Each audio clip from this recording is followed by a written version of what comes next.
महाराष्ट्र में जो चुनाव हुए हैं, मतलब एक मुझे बड़ी मजेदार ये बात आती है, आपने कभी चने खाए हैं? आप शाम को चने जो उसमें भिगो देते हो आप पानी में, और सुबह तक वो फूल जाते हैं, अंकुरित वाले वो अंकुरित की भी आऊंगा, फूल जाते हैं।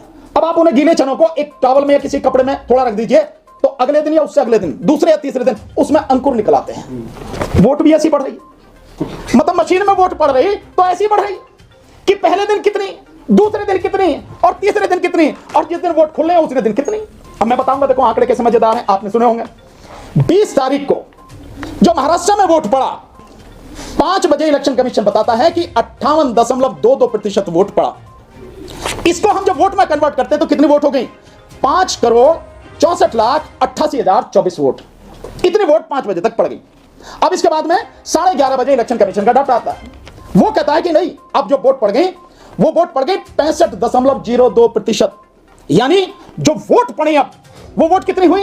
वो वोट हुई 6,30,85,732। इतनी वोट। मैं बता रहा ना कि कैसे चने फूल जाते हैं फिर अंकुरित हो जाते हैं। और ये अंतर कितना आ गया इतनी देर में? ये अंतर आ गया 65,97,708 वोट का अंतर आ गया, इतनी बढ़ गई। और ये यही नहीं रुकी, मैंने बताया ना अंकुरित होने में और 2 दिन लगते हैं, तो ये 2 दिन बाद अंकुरित हुई। 20 तारीख को पड़ी, 20 की रात तक ये हो गया। और जो 22 तारीख की शाम को जो आंकड़ा दिया वो भी इलेक्शन कमीशन ने नहीं दिया, वहां का जो मुख्यमंत्री के अंडर में कोई प्रकाशन विभाग या कुछ है उसने दिया आंकड़ा। वो कहता है वोट कितनी बढ़ गई? अब वोट हो गई आपकी 1.03% वोट और बढ़ गई, यानी कि 66.05% वोट हो गई। ठीक, इतनी वोट और बढ़ गई। कितना और हो गया?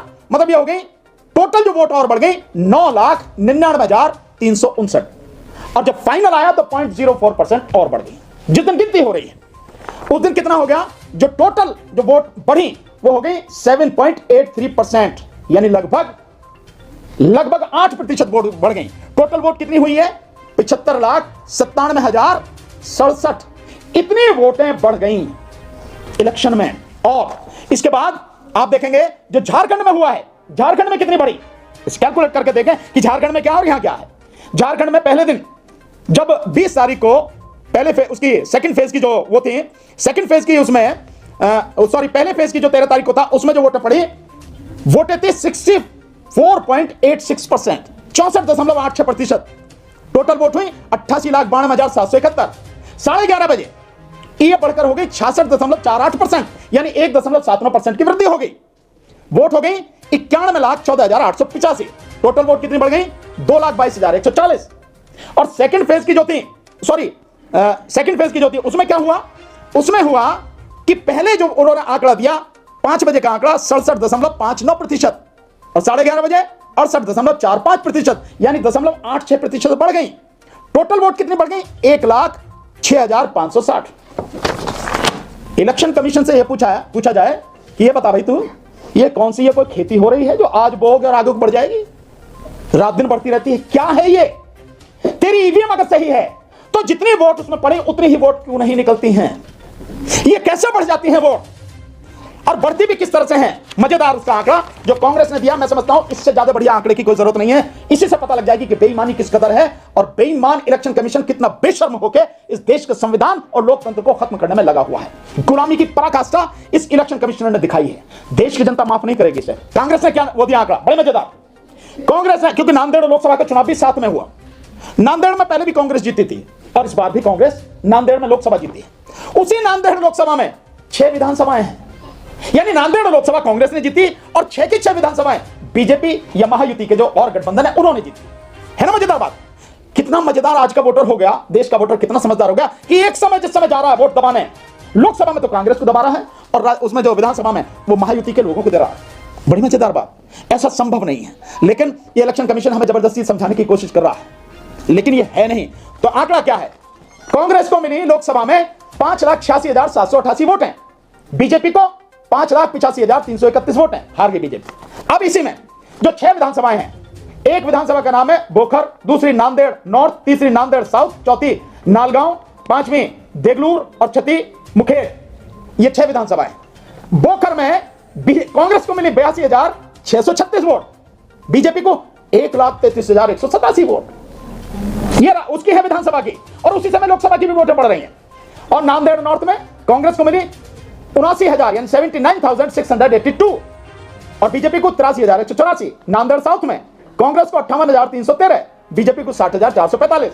नालगांव में कांग्रेस को 81,563, बीजेपी को 1,29,192 वोट। मतलब आप मान के चलिए कि तकरीबन 48,000 वोट ज्यादा मिली। और बेंगलुरु में कांग्रेस को मिली 64,842 और उसको बीजेपी को 1,07,841। मतलब यह हो गया कि तकरीबन 43,000 वोटें ज्यादा मिली। और मुखेड़ में मिली कांग्रेस को 60,429 और बीजेपी को मिली 98,213, मतलब 38,000 वोटें ज्यादा मिली। यह है सारा। यानी कि इसको अगर विधानसभा को टोटल करें तो 6 की 6 विधानसभा में वो लोग जो कांग्रेस को वोट देकर जिता रहे हैं लोकसभा में, यहां विधानसभा में उसको मिली कांग्रेस को 4,27,465 वोट। बीजेपी को जिसे हरा रहे हैं उसे विधानसभा में वोट दी 6,12,062। ये स्थिति है। तो ये जो धांधली, ये जो बेईमानी ईवीएम के माध्यम से हो रही है और जगह जगह से जो आंकड़े अब निकल के आ रहे हैं, लोग लगातार बोल रहे हैं, आईएएस ऑफिसर्स बोल रहे हैं, बड़े बड़े पत्रकार बोल रहे हैं। जो कुरैशी थे, जो पहले इलेक्शन कमिश्नर रहे, उन कुरैशी ने भी कहा था कि यह कैसे संभव है। मतलब एक इलेक्शन कमीशन जो फॉर्मर इलेक्शन कमीशन रहा है, वो खुद कह रहा है कि यह कैसे संभव है, यह संभव ही नहीं है। क्या इसके बाद भी इसमें कोई शक रह जाता कि इस देश का वर्तमान इलेक्शन कमिश्नर राजीव कुमार और उसके साथ में बैठे हुए 2 और इलेक्शन कमिश्नर इस देश के गद्दार हैं, देश के साथ में गद्दारी कर रहे हैं और देश के संविधान और लोकतंत्र को कुचलने पर लगे हैं बड़ी बेशर्मी के साथ। मैं कांग्रेस के साथियों से, पूरे विपक्ष से एक निवेदन करता हूं, बहुत जरूरी। और निवेदन मेरा यह है कि तुम कुछ नहीं कर सकते अगर तुम्हारे पास की कुछ भी नहीं है विपक्ष से, तो इतना तो कर ही सकते हो। क्योंकि जिस तरह से मैंने देखा कि कांग्रेस की कल प्रेस कॉन्फ्रेंस हुई पर ईवीएम का नाम स्पष्ट रूप से उन्होंने नहीं लिया। जब आप आंदोलन की बात कर रहे हो और माननीय खड़गे साहब जो राष्ट्रीय अध्यक्ष कांग्रेस के, वो कह रहे हैं कि हमें कुछ नहीं चाहिए, हमें बैलेट पेपर से चुनाव चाहिए, इसका मतलब ईवीएम नहीं चाहिए, तो बोलते क्यों नहीं आप सीधे सीधे ईवीएम? पर कल का जो प्रस्ताव है उसमें ईवीएम की बात कहीं नहीं है। हाँ, आंदोलन चलाने की बात आप कह रहे हैं, तो ईवीएम के खिलाफ क्यों नहीं बोलते आप? सीधा सीधा बोलिए ईवीएम के विषय में और बताइए कि इलेक्शन कमीशन बेईमान है। जब मैं कह रहा हूं तो आपको कहने में क्या दिक्कत हो रही है कि इलेक्शन कमीशन बेईमान है? क्या दिक्कत है इसे कहने में? बेईमान है तो है। सो मेरा विपक्ष के साथियों से, कांग्रेस से विशेषकर, और विशेषकर नाम लेके कह रहा हूं कांग्रेस के राष्ट्रीय अध्यक्ष माननीय मल्लिकार्जुन खड़गे जी से, कांग्रेस के नेता राहुल गांधी जी से, माननीय सोनिया गांधी जी से, प्रियंका जी से, और इसके साथ साथ समाजवादी पार्टी के राष्ट्रीय अध्यक्ष माननीय अखिलेश यादव जी से, टीएमसी के प्रेसिडेंट ममता बनर्जी जी से, जो डीएमके के प्रेसिडेंट से एमके स्टालिन साहब जो मुख्यमंत्री हैं उनसे, बाकी तमाम विपक्ष से मेरा इतना कहना है, ये जो सब कुछ है ये अनुच्छेद 324 के तहत इलेक्शन कमिश्नर की जो ड्यूटी है, इलेक्शन कमीशन की जो ड्यूटी है, उस ड्यूटी को उसने निभाया नहीं, उसके विरुद्ध काम किया है। उसकी ड्यूटी थी कि जितने भी लोग 18 वर्ष के हो गए इस देश में, उन सबकी वोट हो, ना तो सबकी वोट बनी और गलत वोट उसमें हो नहीं फर्जी, ये भी उसकी जिम्मेदारी है। और दूसरा उसकी जिम्मेदारी है कि चुनाव फ्री, फेयर एंड ट्रांसपेरेंट, यानी स्वतंत्र, निष्पक्ष और पारदर्शी चुनाव कराए, जो नहीं हो रहा, बेईमानी सबके सामने है। तो उसने अपने कर्तव्य का पालन नहीं किया जो संविधान के अनुसार है। और संवैधानिक पद पर बैठा हुआ कोई व्यक्ति अगर अपने कर्तव्य का पालन नहीं करता है, संविधान के विरुद्ध काम करता है, उसको हटाने की प्रक्रिया है महाभियोग। ये विपक्ष के पास इतने एमपी तो हैं ही, भाई 340 के आसपास विपक्ष के पास एमपी है कि नहीं है? ये सारे एमपी मिलकर इलेक्शन कमिश्नर के खिलाफ महाभियोग का प्रस्ताव लाएं, महाभियोग का प्रस्ताव पर चर्चा कराएं, और भी कुछ नहीं होगा। मान लेते हैं कि बीजेपी उसके साथ में है तो बच जाएगा, लेकिन दुनिया के सामने नंगा तो हो जाएगा, उसे नंगा तो करो। इतना तो कर ही सकती हैं पार्टियां, विपक्ष की पार्टियां ये भी नहीं कर सकती। अगर तुम ये भी नहीं कर सकते तो मैं तो ये कह सकता हूं कि तुम भी मर गए, तुम्हारा रहने का क्या फायदा? तुम फिर देश के लिए क्या करो, देश की जनता के लिए क्या करो? फिर तो तुम यहां एमएलए एमपी बनने के लिए आए हो, चांस लग जाए तो मंत्री, प्रधानमंत्री, मुख्यमंत्री ये बनने के लिए आए हो, और किसी के लिए तो नहीं आए ना। तो इतना तो कर ही सकते हो, क्योंकि ये तो एमपी ही करेंगे और इतने एमपी तुम्हारे पास हैं, सारे मिलकर कर सकते हो। महाभियोग का प्रस्ताव लाओ और संसद में महाभियोग पर चर्चा कराओ, इतना करो।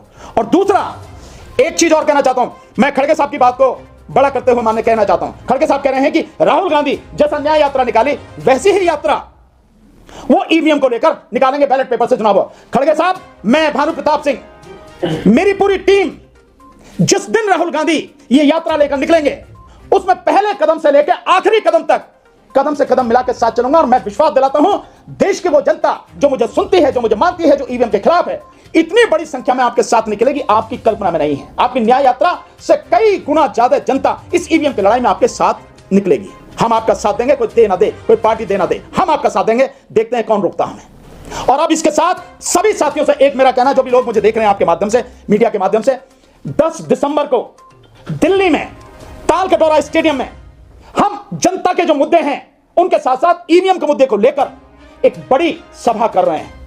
मैं उन सबसे, जो लोग मुझे देखते हैं, जो मुझे मानते हैं, और इसके बाद में जितने लोगों के कमेंट आ रहे हैं, लगातार फोन आ रहे हैं, मैं सबसे निवेदन करता हूं, अगर मुझे मानते हो, मेरा सम्मान करते हो, चाहते हो कि ईवीएम हटे, तो 10 दिसंबर को 11 बजे दिल्ली में तालकटोरा स्टेडियम, जो राम मनोहर लोहिया हॉस्पिटल के सामने है, उसमें आइए, बड़ी संख्या में आइए, बड़ी तादाद में आइए। उस दिन 10 दिसंबर को हम उस तालकटोरा स्टेडियम से ये ईवीएम की लड़ाई कैसे चलेगी उसकी घोषणा करेंगे। और एक बात आपको अभी बता दे रहा हूं सभी साथियों को, कि उसमें उसके तुरंत बाद, तालकटोरा स्टेडियम की मीटिंग के बाद 15 दिसंबर से पहले दिल्ली में, क्योंकि फरवरी में चुनाव है, दिल्ली में पूरी दिल्ली की यात्रा की जाएगी।